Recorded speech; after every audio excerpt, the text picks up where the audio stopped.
Oh, take 5 of this like 6-minute tutorial. God, it's a pain in the arse getting this done. Okay, I'm using VMware Player to crack my WPA or WPA2 encryption. Mine's WPA. I'll be using VMware Player, like I said, and Backtrack 3 Final. The reason I'm using Backtrack 3 is because it's compatible with my USB adapter. My wireless, in other words. It's better if you have an external one because they're usually compatible. Internal internet isn't usually compatible. I'll also be using Elcomsoft wireless whatever. I'll leave a link in the description. All these will be left in the description. So I've now booted up my Backtrack 3, and I'm going to go down here. If you don't know how to open up this, I'll leave a link. It'll come up on the page in the video now, and this is the video on how to open up the operating system in a Windows environment. So I'll just go to this button down here and go to Editors and go to Kate. I then just make a new session, and I'm just going to get rid of this thing here, and then I'm just going to put this down here, and then I'm just going to open up a console. And I'm going to type in here, airmon, -ng, space. I'll leave all these in the description as well. You want to get your interface right, so interface, and mine is REO. Then what you type in is aerodump, -ng, space, and then your interface. And then it will show you all the internet connections around your area, or which your internet can connect to. I'm just going to get Control C on that. I've got Duncan here. It has to be the AUFE or authentication, I think it is. PSK it has to be. I'll be using WPA here, but they are WPA2s. Channel you'll need, and the BSSID. So I'm just going to take note now, BSSID, and then I'm going to take this here. So to stop it from running, you press Control C, and it will come up with a new command. So you can copy this. This is my BSSID. I'm just going to paste that in, and then I'm going to type in ESSID, and I'm just going to type in the ESSID here, which is the name of the network, which mine is Duncan. Done. I'm going to hit enter on that, and then I'm going to go to take note of the channel number, which mine is 6. Its abbreviation is CH in this case. Channel, which is 6. Okay, that's great. Now I've got note of that. That's all I need for now. I'm just going to type in here, aerodump, -ng, space, -- BSSID, space, and then the ESSID, the BSSID, sorry, this little thing here, or up here, that into, and then -W, space, Duncan Hack 2, I call it 10, because it's been a lot of shit it takes, space, -C, space, 6, space, REO, or this here, the 6, is the channel, and this is the file name. You can change this to whatever you want. Make sure it's unique though, and hit enter on that, and it will now run. You do need a station connected. In other words, you need something connected to the internet connection. You can't connect to a network which is open, if you know what I mean. So like, I've got my laptop connected currently to the network. That's great. I'm going to keep that running, because you need to keep that running. Just leave that, and you want to take note of the, you're going to type in station, and then you're going to take note of the station BSSID, which is here. So theirs is 001B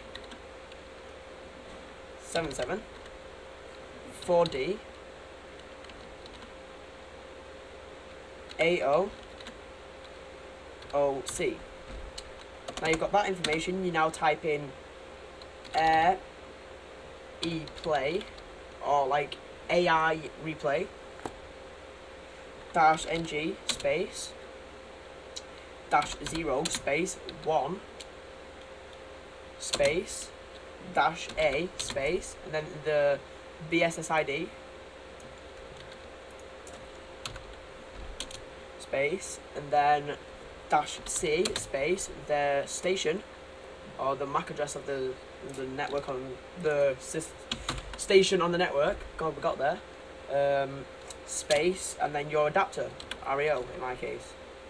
Copy that, and then open up a new console. This has to be this has to be kept open, and then insert it, space, and let it run. You'll notice now we've got a WPA handshake here. All this is done is just authenticate my laptop on the network, and then it records how it connects to it. This allows us to get the WPA handshake. We usually with WPEP, just by getting the handshake, by this point you'll be able to get the password. But with WPA it's a bit harder, and you need to use either a dictionary or brute force. And brute force takes a bit longer, a lot longer actually. So I'm just going to type in nothing actually. I'm just going to close that and close that. We don't need that. And I'm just going to go to home. And you'll notice that's my 10. That's my 1 there. Delete that. I want the cat file. The text file I don't really need, but the cat file, and that's what I needed. So I've acquired that now. Now what I'm going to do is just get out the environment of the virtual machine, right click and make a new folder. This is how we're going to copy the file Duncan Hack to the Windows environment rather than keeping it in the virtual machine. So I'm going to call this shared to host. I'll do shared to host. I can't spell, so I'm just going to call it Brad's VM. And we're going to right click it. I'm going to go to properties, sharing, advanced sharing, share this folder, permissions. I'm going to allow all these, apply, okay. I'm going to go to general. I'm just going to take this off read only. I'm going to hit OK. So that is now all totally shared. I'm just going to right click it again, properties, and go to sharing, and I'm going to look at remember this network path. Then I'm going to go back into my virtual machine. I need to scroll down because I need to keep looking at that. You're going to have to go to the start menu, or whatever it's called in this case, run a command, and you want to type in the network path. So in this case it's // Brad PC / Brad VM. I'm going to hit enter on that. I think I might make him. It's Brad's VM, my apologies. / Brad's VM, and then click run, and it's going to ask me for a password and username. This is just your Windows login, so mine's Brad as a login, and my password is password1 in this case. It will be changed. I've only changed it for the tutorial. And then we've accessed the folder. There's nothing in it because it's a new folder. But we're just going to get the .cat file, and we're just going to drag it and copy it there. And now it is in that folder. So if we exit the environment and we open up VM, there will be a .cat file. So we've got that. We can close VMware. Thank God I'm recording this time. It's good. And then I can open up. I'm going to find out the nickname, or not the nickname, the real name in a second. There we go. Lcomsoft wireless security audiator. So I'm going to click on import data, TCP dump file, and then I'm going to direct it to the Brad's VM, which is on my desktop. Brad's VM, and it's there, the Duncan Hack. I'm going to click open, and now it's going to ask me if the ESSID is correct. In a second, if it actually cares. Yeah, here we go. Yep. That's the one. ESSID valid, yes, okay.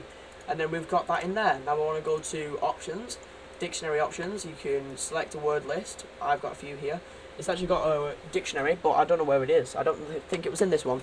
We've got other names and WPA.